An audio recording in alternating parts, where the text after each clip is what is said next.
Hello guys, कैसे हो आप। उम्मीद करता हूँ अच्छे होंगे। आज मैं बताने वाला हूँ गौतम बुद्ध और अंगुलीमाल की प्रेरणादायक कहानी।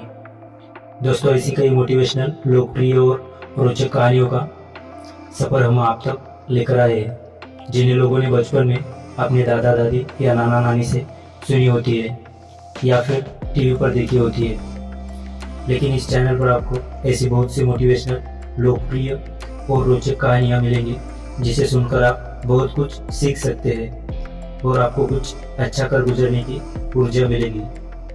तो सुनते रहिए ऐसी कहानियाँ और सीखते रहिए एक नई सीख।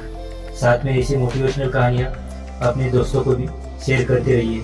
प्राचीन काल की बात है, मगध देश की जनता में आतंक छाया हुआ था। अंधेरा होते ही लोग घरों से बाहर निकलने की हिम्मत नहीं जुटा पाते थे। कारण था अंगुलीमाल। अंगुलीमाल ने 100 लोगों की हत्या करने का प्रण लिया था। वह 99 लोगों को मार चुका था। अब एक ही बचा था उसका प्रण पूरा होने को। इसी वजह से पूरे गांव में उसका आतंक फैला हुआ था।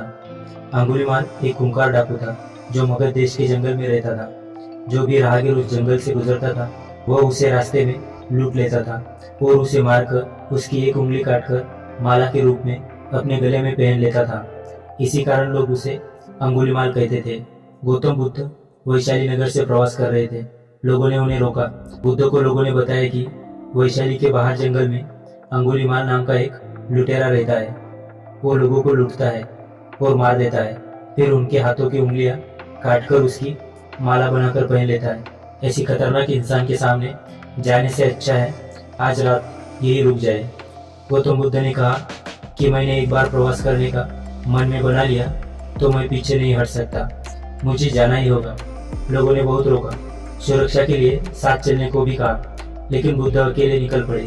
बुद्ध जंगल में जाने को तैयार हो गए तो गांव वालों ने उन्हें बहुत रोका, क्योंकि वो जानते थे कि अंगुलीमाल के सामने से बच पाना मुश्किल ही नहीं, असंभव भी है।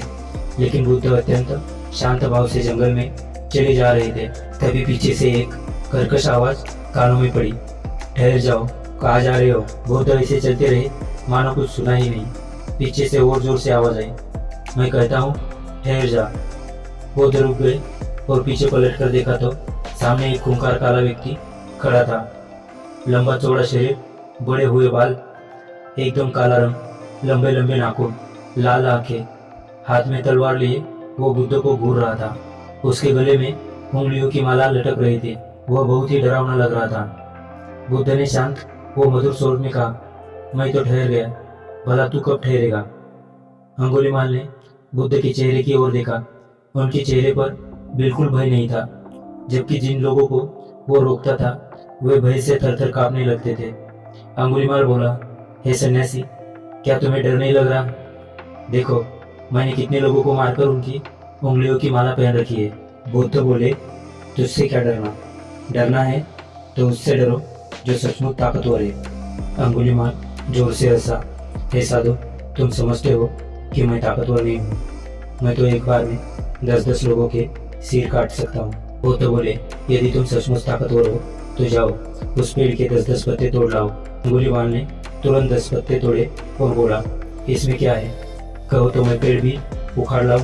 महात्मा बुद्ध ने कहा, नहीं, पेड़ उखाड़ने की जरूरत नहीं। यदि तुम वास्तव में ताकतवर हो तो जाओ इन पत्तों को पेड़ में जोड़ दो। अंगुलीमाल क्रोधित हो गया और बोला, भला कहीं टूटे हुए पत्ते भी जुड़ सकते हैं। महात्मा बुद्ध बोले, तुम जिस चीज को जोड़ नहीं सकते उसे तोड़ने का अधिकार तुम्हें किसने दिया।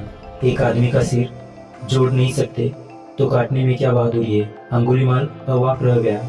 वो महात्मा बुद्ध की बातों को सुनता रहा। एक अनजानी शक्ति ने उसके हृदय को बदल दिया। उसे लगा कि सचमुच उससे भी ताकतवर कोई है। उसे आत्मग्लानि होने लगी।